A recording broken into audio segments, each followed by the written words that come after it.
What if your wife's affair led you to her lover's wife? I'm Mark, 38, from Texas, and in January 2024, Emily's confession crushed me. But Nathan's wife, Sarah, shared my pain, sparking hope.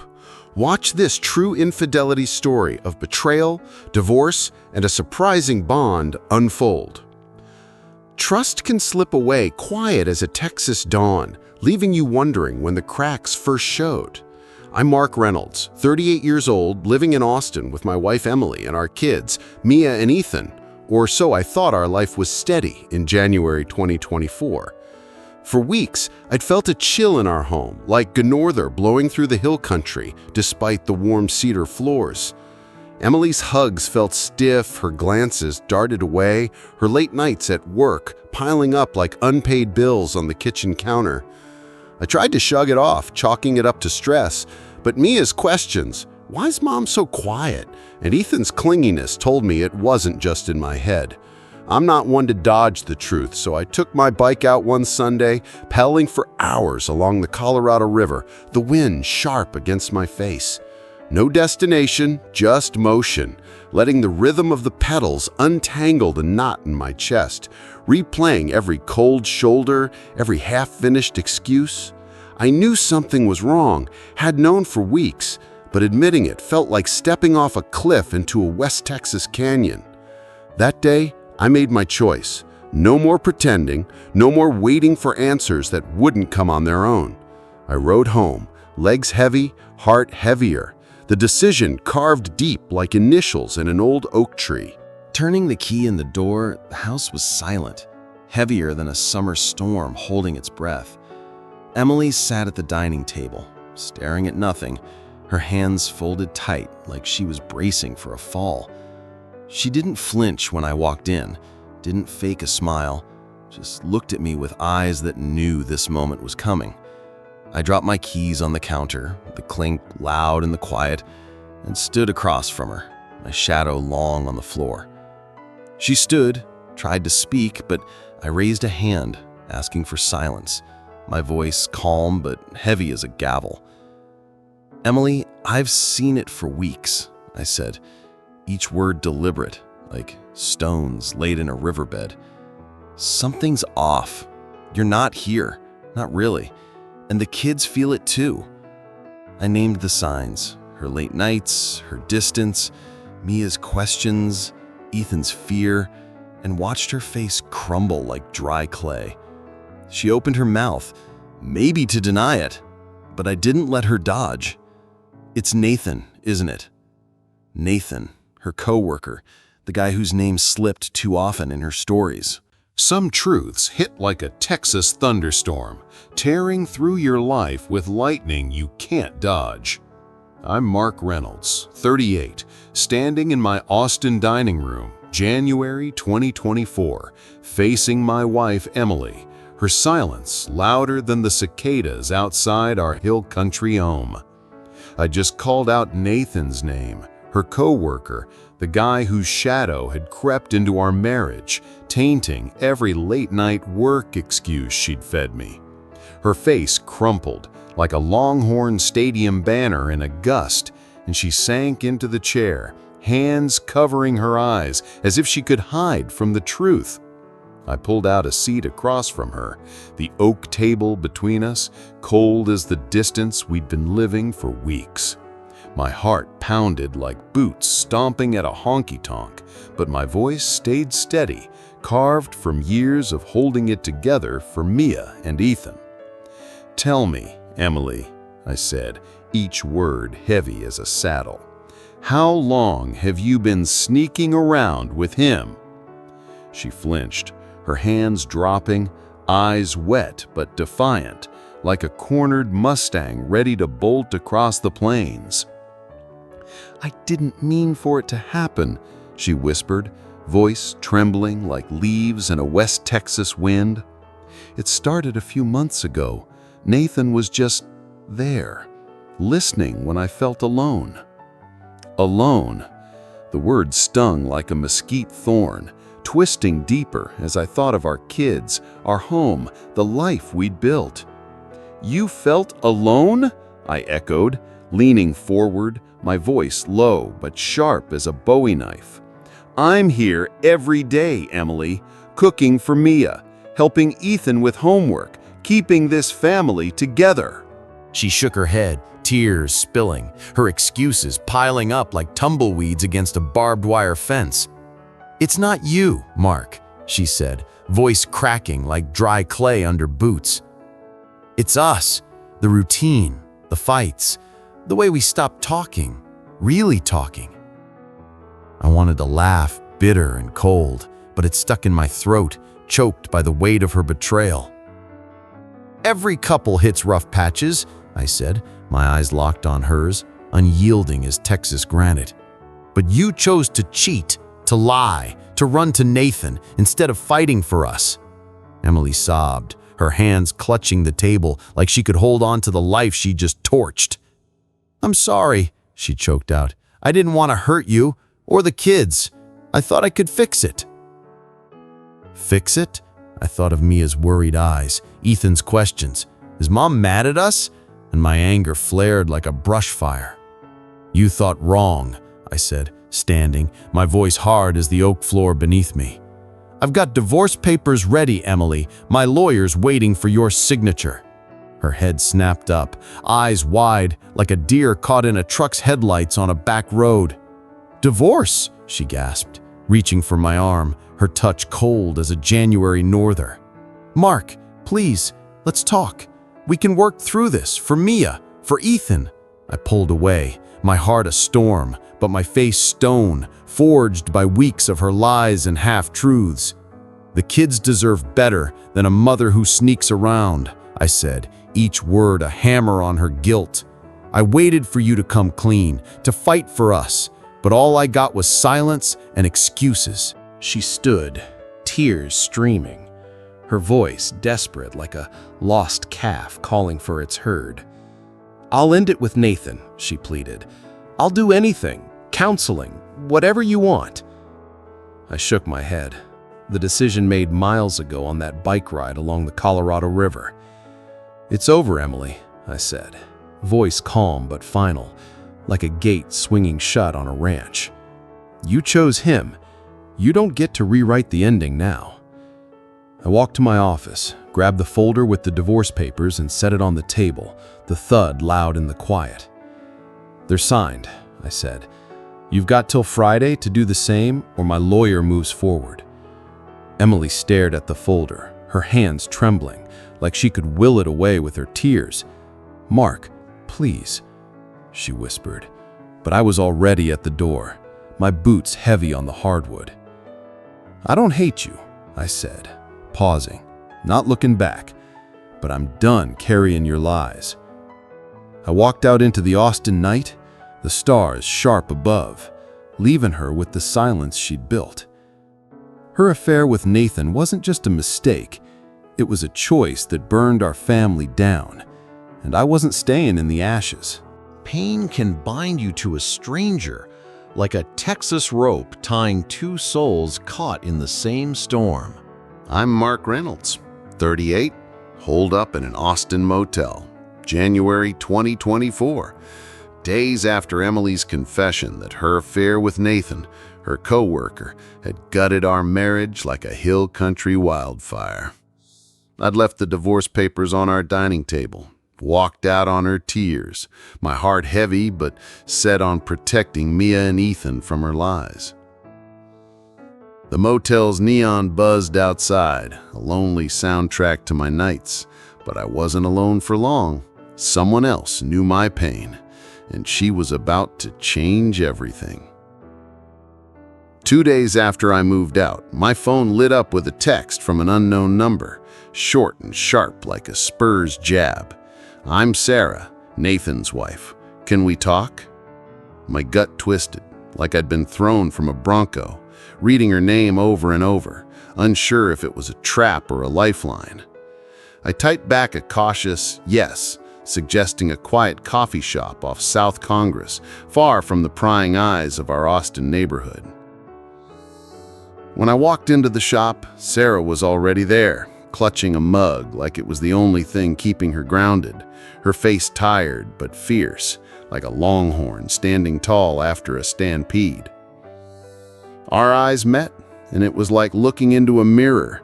Same hurt, same betrayal, no need for small talk to ease the raw edges of our wounds. We sat across from each other, the hum of the espresso machine filling the silence, neither of us rushing to spill our guts. Sarah broke first, her voice low but steady, like a river carving through Texas limestone, confessing she'd suspected Nathan for months.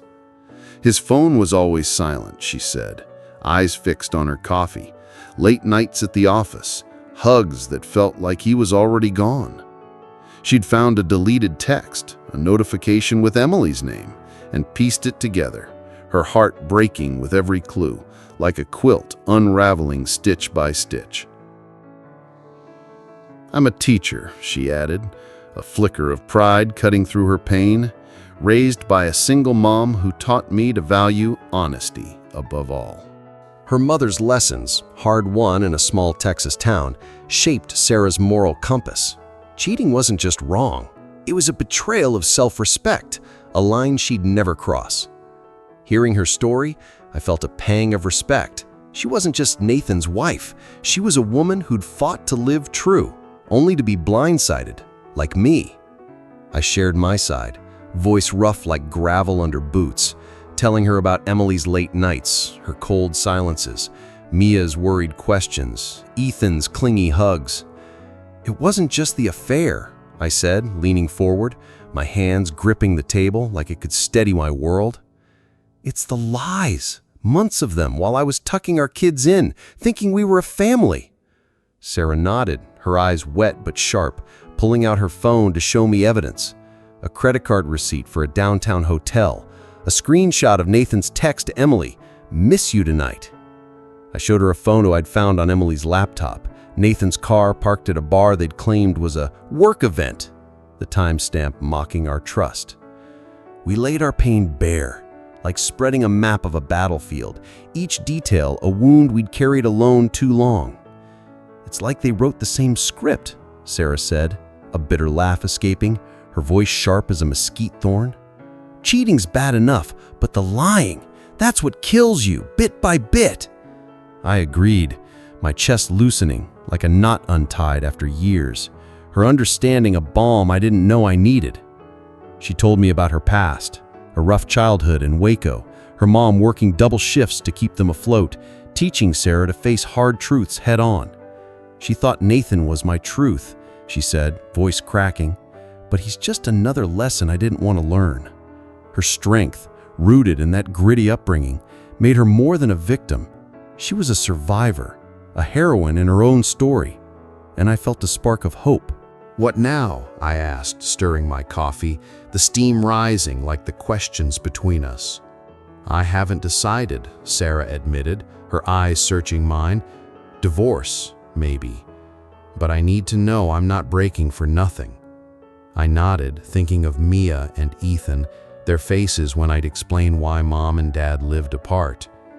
"I'm done with Emily," I said, voice firm like Texas granite. "But the kids? They're why I'm still standing." We sat in silence, the coffee shop's hum fading, our shared pain a bridge neither of us expected to cross.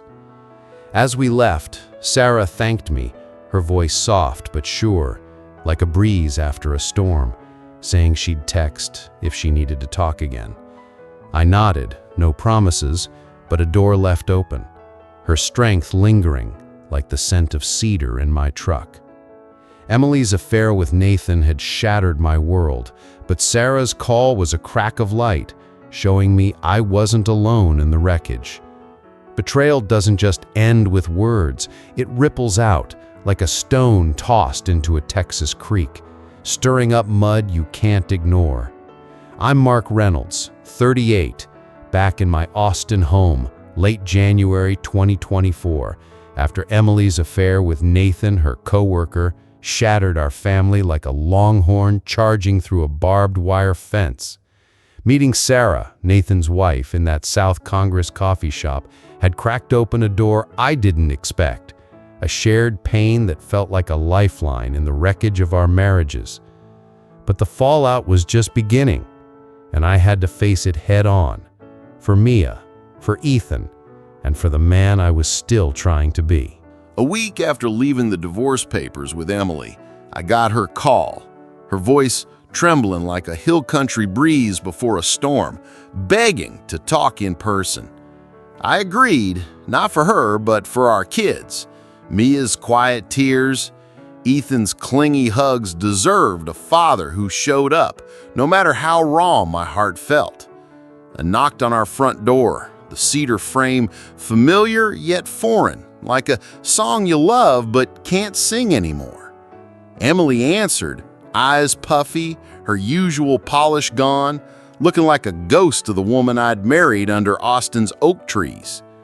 She reached for a hug, but I stepped back, my voice steady as granite, saying I was there for Mia and Ethan, not for her promises. She let me in, leaning against the wall like it was holding her up, her silence louder than the kids' laughter from the living room.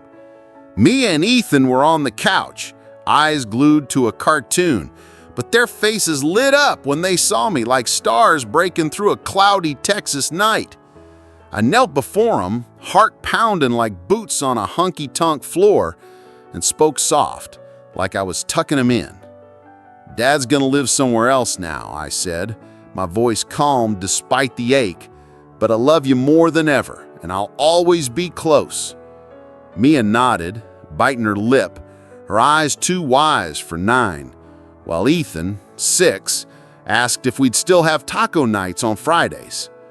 "I promise," I said, hugging them tight, their warmth a tether keeping me from breaking right there. Emily watched, tears streaming, her hands twisting like she could wring out her guilt, but I didn't look at her, not yet. When the kids went back to their show, she tried again, her voice desperate as a calf lost in the storm. "Mark, I ended it with Nathan," she said, stepping closer, her perfume a cruel echo of better days. "I was wrong. I'll do anything, counseling, whatever, to fix this for us, for the kids." I turned, my eyes hard like the limestone cliffs along the Colorado River, every word she said a pebble in the pile of her lies. "You don't get to fix this, Emily," I said, voice low but sharp as a mesquite thorn. "You chose Nathan, chose to lie for months while Mia asked why you were sad, while Ethan hugged you tighter." She sobbed, collapsing into a chair, but I felt no pity, only a tired resolve, like a rancher cutting a sick steer from the herd. "The papers need your signature by Friday," I reminded her, pointing to the folder still on the table, untouched. "I'm not doing this for me, it's for them, for a home that's honest even if it's broken." I left, her cries fading behind the door, my boots heavy but my heart lighter, like I'd shed a weight I'd carried too long. Back at the motel, Sarah texted, checking in, her words simple but warm, like a campfire after a cold night. How'd it go with the kids? I called her, needing her voice, her understanding, the way she saw the same scars I did without judgment. "She begged me to stay," I said, sitting on the lumpy motel bed, the neon buzzing outside like my thoughts. "But I can't, Sarah. Not after the lies.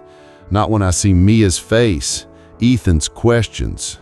Sarah's sigh was soft, her voice steady like a teacher calming a classroom shaped by years of facing hard truths. "I told Nathan we're done," she said, her words firm as Texas oak. "He signed the papers yesterday, didn't even fight, like he knew he'd lost more than me." Her strength, forged in a Waco childhood of scraping by, made me pause, a flicker of something new stirring in my chest. Not love, not yet, but a warmth, like the first rays of a sunrise after a storm, a sign I wasn't as broken as I thought. "We're both starting over," she said, a quiet laugh breaking through, two strangers picking up pieces from the same wreck. I smiled, the first real one in weeks, her words a bridge between our pain, a path I hadn't dared to walk until now. Emily's affair with Nathan had torn my world apart, but Sarah's presence was a thread, stitching me back together, one honest word at a time. Healing doesn't erase the hurt, it builds something new, like a Texas oak growing strong through cracked earth. I'm Mark Reynolds, 38, in my new Austin apartment, February 2024, after Emily's affair with Nathan tore our family apart like a hill country twister ripping through a barn.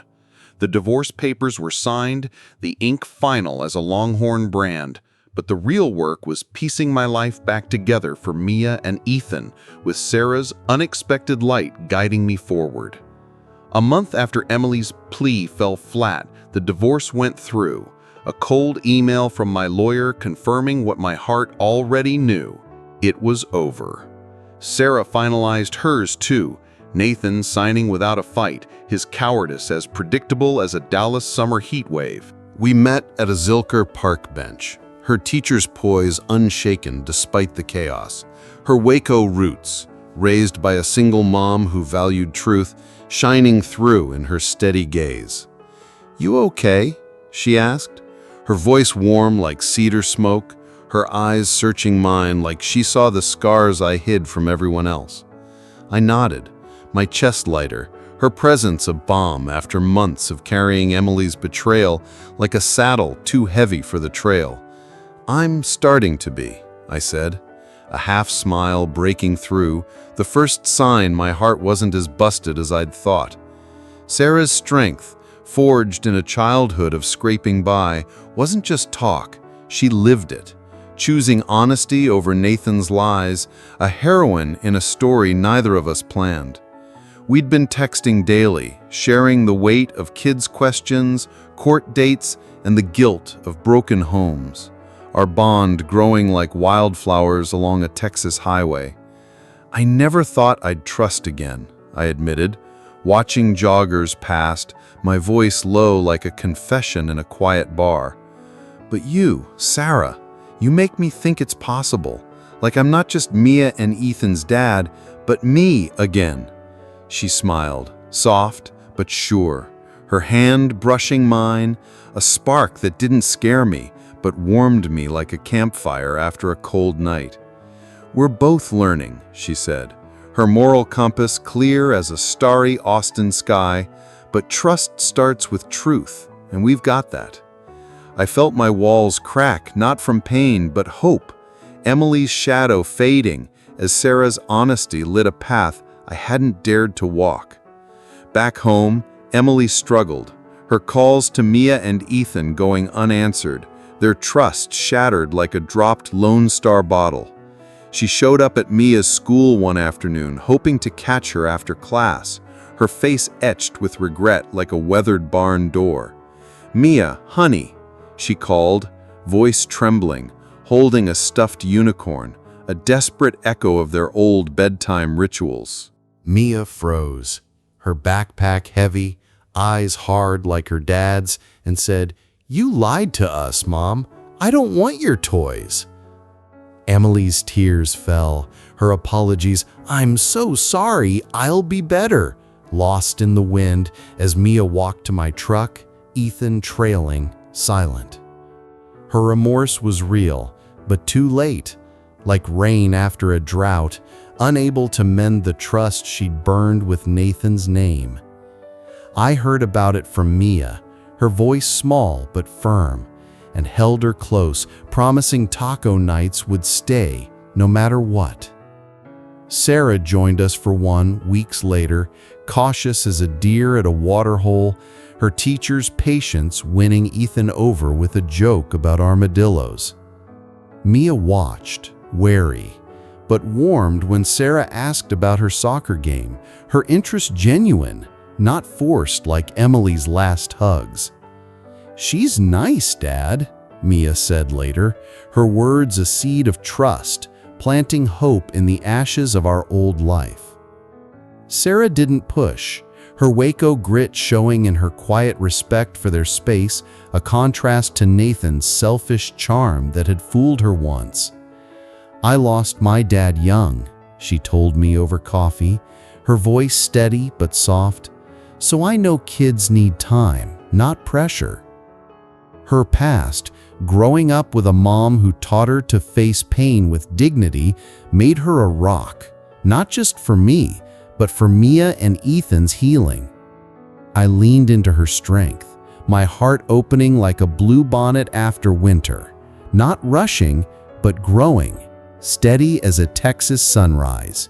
I'm Mark Reynolds, 38, standing on my Austin porch, June 2025. 6 months past Emily's affair with Nathan that tore our family apart like a hill country tornado.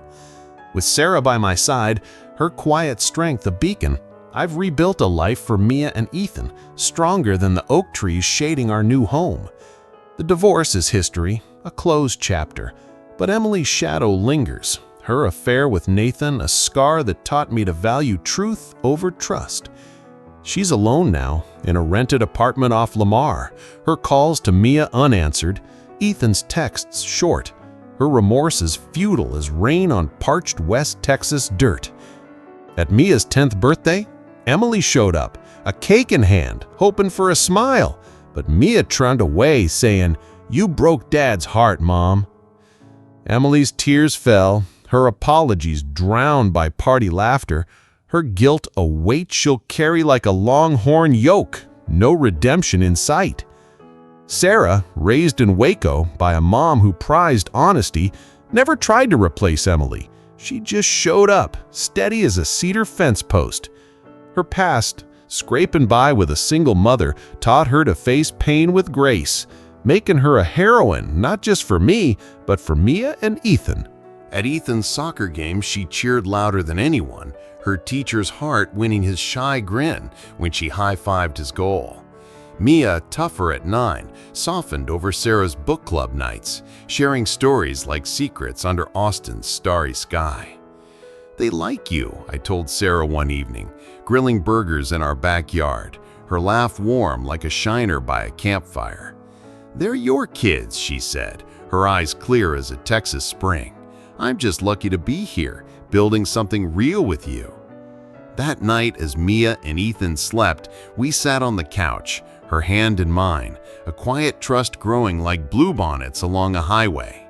My heart, once shattered by Emily's lies, had mended, not with reckless hope, but with Sarah's truth, her strength a mirror to my own. "I was afraid to feel again," I admitted, voice low like a barroom confession, "but you make me believe in second chances." Sarah squeezed my hand, her Waco grit shining through, her belief in honesty a vow stronger than any ring. We're writing a new story, not perfect but ours, with Mia, Ethan, and no secrets. Emily's affair with Nathan cost her everything, her family, her kids' trust, while Sarah and I found something rare, born from pain but rooted in truth. If you've been burned by betrayal, know this: you're tougher than the toughest Texas granite, and healing comes when you choose yourself. Has infidelity reshaped your family? How did you heal or start anew? Share below, like and subscribe to my channel for more tales of heartbreak and hope.